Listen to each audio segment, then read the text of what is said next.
Dear friends, a mystery is something which needs to be revealed to us.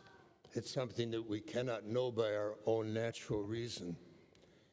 And even after it has been revealed, it's something that's beyond our comprehension. This is true of all the mysteries of our faith, but most particularly the mystery of mysteries, the inner life of God, the Father, the Son, and the Spirit. We realize then, don't we? Listen even to the first reading and the psalm. They had really no idea that there were within the mystery of God three divine persons.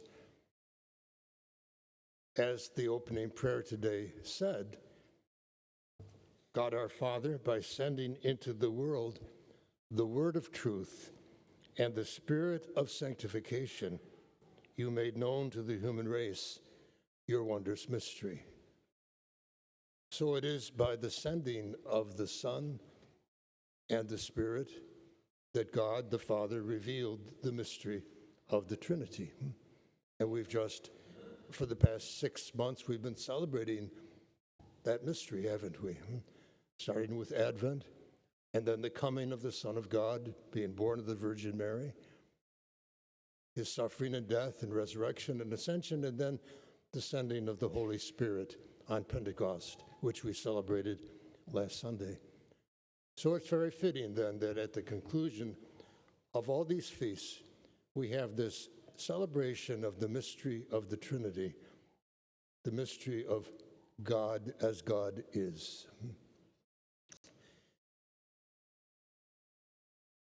As I said at the beginning, it is truly a mystery, something that we could not comprehend.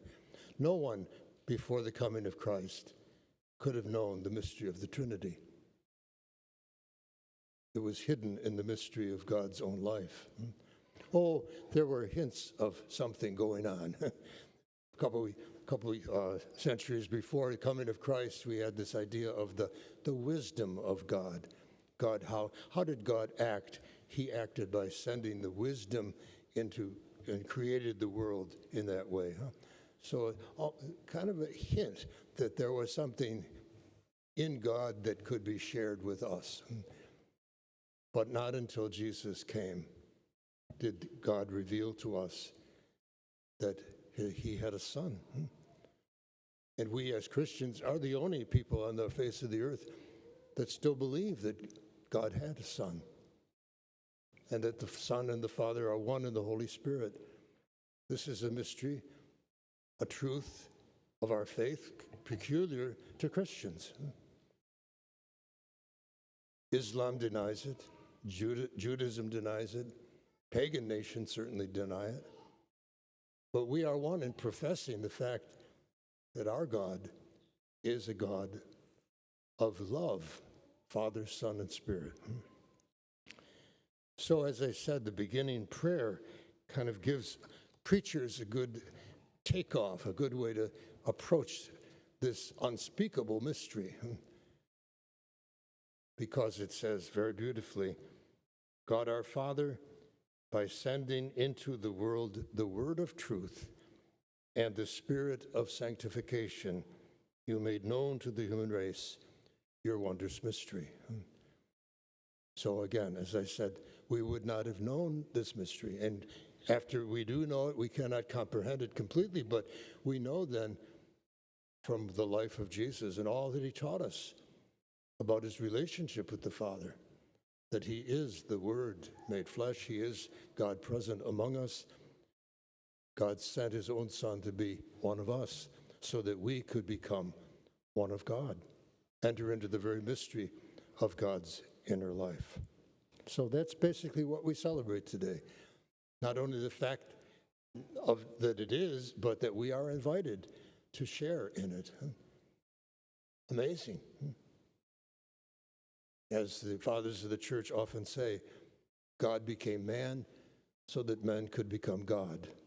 That's their simple way of saying it, but God became human. He became one of us so that we could share in the inner life of God. And that's what we celebrate, obviously, at every Mass, but particularly we pause today to reflect on that great gift.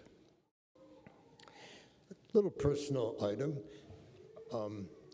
57 years ago today, June 4th, 1966, long time ago, I was ordained to the priesthood. So I celebrate today my 57th anniversary. I mentioned that.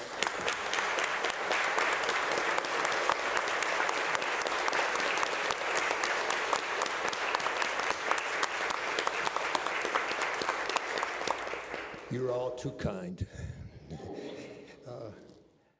I mention it because it is a gift. It was given to me so many years ago. Perhaps as I've lived out the priesthood, it hasn't always seemed like a gift, but it certainly was a unique gift that God gives to us to represent Jesus in that special way, especially the opportunity to celebrate the Eucharist. So it was a gift given and gratefully received, and which I still treasure. And I'm thankful that in God's providence, He has allowed me to use that gift here among you all.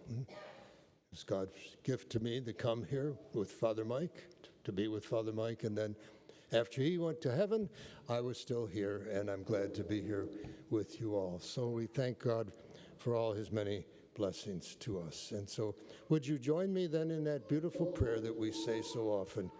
Glory be to the Father, and to the Son, and to the Holy Spirit, as it was in the beginning, is now, and ever shall be, world without end. Amen.